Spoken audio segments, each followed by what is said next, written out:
Unti-unting lumalapit ang Typhoon Lawin sa kalupaan ng bansa. Inaasahan itong maglandfall sa extreme northern Luzon sa Huwebes.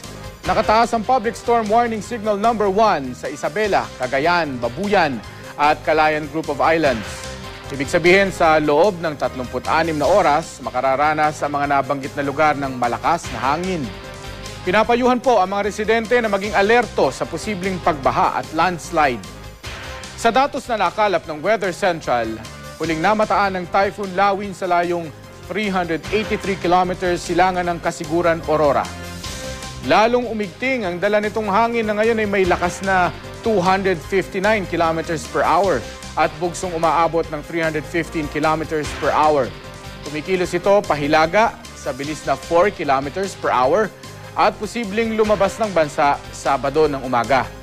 Magdudulot ang pag-ulan ng Typhoon Lawin at habagat sa Katimugang Luzon, Kalakhang Visayas at Hilagang Mindanao.